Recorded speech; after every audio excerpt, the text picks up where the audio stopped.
வணக்கம். இப்ப நான் சொல்ல போறது பார்த்தீங்கன்னா நாங்க யாருமே நாங்க நான்லாம் இன்னும் ஷீரடியே போய் பார்த்ததே கிடையாது. ஷீரடி போனதே இல்ல. ஆனா ரொம்ப ஆசை ஷீரடி போகணும்னு ரொம்ப நாளா ஆசை. குடும்பத்தோட எல்லாரும் போகணும்னு நெனச்சிட்டு இருந்த ஒரு சமயம் தான் அது. இப்போ வரையும் நாங்க நெனச்சுக்கிட்டு தான் இருக்கிறோம். ஆனா ஷீரடிய டெய்லியும் பாபாவ நெனைச்சு சாமி கும்பிட்டு தான் ஒவ்வொருத்தருமே அவங்கவங்க வேலையெல்லாம் தொடங்கி செய்வோம். அ ரொம்ப அற்புதமா இருந்தது. சரி ஒவ்வொரு ஆனுவல் லீவ்லயும், ஒவ்வொரு வெக்கேஷன்லயும் பிள்ளைங்களோட வெக்கேஷன் நம்ம ஷீரடி போணும், ஷீரடி போணும். ஏதோ நெனச்சுக்கிட்டே இருப்போம். ஆனா ஏதோ ஒரு வேலை நிமித்தமா அது முடியாமயே போயிட்டுருந்தது. இந்த மாரி ஒரு சமயத்துல தான் ஷீரடியிலிருந்து ஒருத்தர் சாய்பாபா சிலைய அவர் கோயில் கட்டிட்டுருக்கோம். அதுக்கு பிரதிஷ்டை பண்ணணும். வைக்கிறக்கு எங்களுக்கு இடம் இல்லன்னு சொல்லி விசாரிச்சுட்டு இருந்தாரு. அந்த டைம்ல யாரோ ஒருத்தவங்க சொல்லி தான் எங்க அம்மா வீட்டுக்கு தான் அந்த சாய்பாபா ஷீரடியிலேருந்து நேரடியா வந்த சாய்பாபா சிலை எங்க வீட்டுக்கே கொண்டு வந்து வச்சிருந்தாங்க அம்மா வீட்டுக்கு. எங்களால அத இன்னமும் எங்களால நம்பவே முடியலங்க. உண்மையிலேயே சாய்பாபா நெனைக்க தாங்க வேணும். நம்ம இருக்கிற இடத்துக்கு அவரே தேடி வருவாருன்றது இத விட யாராலயுமே என்ன உணர முடியாது. அது நான் சொல்றது சத்தியமான உண்மை. 100% உண்மை. இது நான் ஒரு வீடியோவே நான் போட்டிருக்கேன். நீங்க அதையும் பாருங்க. உங்களுக்கு தெரியும். எங்க வீட்ல இருக்க எல்லாருமே சாய்பாபாவுக்கு நாங்க இஷ்டம் போல எங்களுக்கு தெரிஞ்சதெல்லாம் ஆராத்தி எடுக்கிறது. 4 வேள ஆராத்தின்றாங்க. நாங்க இஷ்டம் நெனைக்கும் போதெல்லாம் ஆளாளுக்கு தனித்தனியா போய் ப்ரேயர் பண்ணிக்கிட்டு இருப்போம். அப்புறமேட்டு அவருக்கு என்னென்ன நெய்வேத்தியம், கோதுமை அப்பம் அது இதுன்னு சொல்லுவாங்க. நாங்க சின்ன பிள்ளைய மொதற்கொண்டு எதையாவது கடைக்கு போங்க வாங்கிட்டு வந்து அவருக்கு பாதத்துல வச்சு, அவருக்கு ஒரு நெய்வேத்திய பிரசாதம் மாரி பண்ணிட்டு இருப்பாங்க. சாய்பாபா ரொம்ப எங்கள ரொம்ப என்ன சொல்றது, அவரு எங்கள ரொம்ப நேசிச்சனால தான் எங்க ஷீரடியே நாங்க போகலைனாலும், வீடு தேடி வந்தாருன்னு எங்களுக்குள்ள ஒரு ஆத்மார்த்தம். ஷீரடி போனா கூட ஒருத்தரோ, 2 பேரோ தான் முடியும். ஆனா, எங்க வீட்டுக்கு வந்தனால, ஷீரடியிலேருந்து வந்த சாய்பாபானால, எங்க அந்த அந்த பகுதியில இருக்க அத்தனை பேரும் ஷீரடி சாய்பாபாவோட ஆராத்தில கலந்துக்கிட்டாங்க. அவங்கவங்க கோரிக்கைய பாபா கிட்ட வச்சாங்க. அவங்கவங்களுக்கு நல்லது நடந்துச்சுன்னு சொன்னாங்க. எங்களுக்கு ரொம்ப மனசு ரொம்ப நிம்மதியா இருந்தது. சாய்பாபாவோட கருணை கண்டிப்பா உங்க எல்லாருக்குமே இதே போல கிடைக்கட்டும். அவரு உங்க வீட்லயும் உங்கள எல்லாரையும் ஆசீர்வாதம் பண்ணட்டும். நீங்களும் மனமுருகி அவர்கிட்ட உங்களோட பிரார்த்தனைகள சொல்லுங்க. அவர் கண்டிப்பா நிறைவேத்துவாரு. உண்மையானது நாங்க ஷீரடி போகாமயே இருந்து எத்தனையோ பேரு டூர்ன்ற பட்சத்துல கூட எங்கேயாவது போவாங்க, வருவாங்க. ஷீரடிக்கு போயிட்டு கூட வருவாங்க.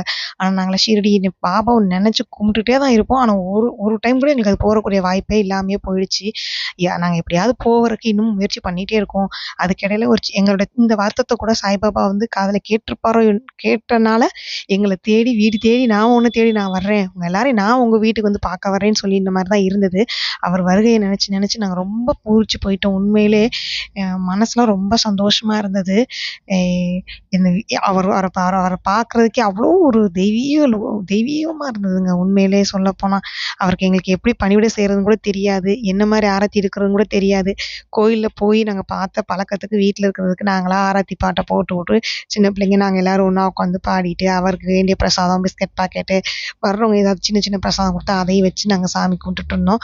அவர் பிரதிஷ்டை பண்ற வரையும் அந்த கோயில் கட்டி அவங்க பிரதிஷ்டை பண்ற வரையுமே சாய்பாபா எங்க கூட எங்க வீட்லயே இருந்தத நெனச்சு எங்கள்ல ஒருத்தரா இருந்தாரு. அதுக்கு நாங்க எவ்வளோ பெரிய புண்ணியம் பண்ணியிருக்கோன்றது எங்களால சொல்றதுக்கு வார்த்தையே கிடையாதுங்க.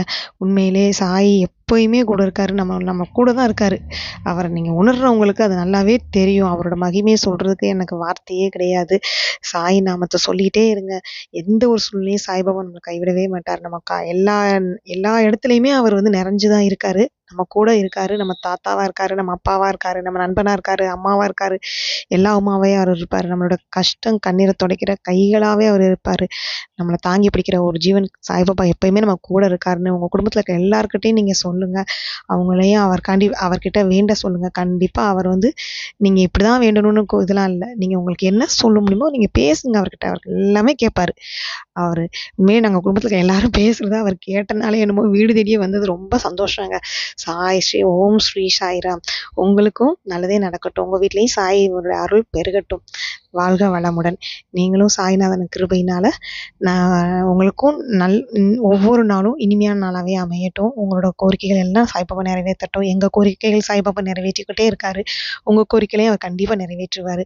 உங்க வீட்ல எல்லாருக்குமே அமைதியும், சந்தோஷமும், ஆரோக்கியமும் தருவாரு. எங்களுக்கும் அதே தான் சாய்பாபா குடுத்தாரு. ஆரோக்கியத்த குடுத்துருக்காரு.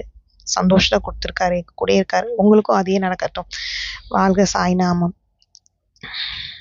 உங்களுக்கு வீடியோ பிடிச்சிருந்தா லைக் பண்ணுங்க, ஷேர் பண்ணுங்க, கமெண்ட் பண்ணுங்க. உங்களுக்கும் ஏதாவது இருந்ததுன்னா உங்களோட அனுபவங்கள எனக்கு தெரிவிங்க. நாங்களும் இதன் மூலமா தெரிவிக்கிறோம். எல்லாருக்கும் பகிர்வோம். நன்றி.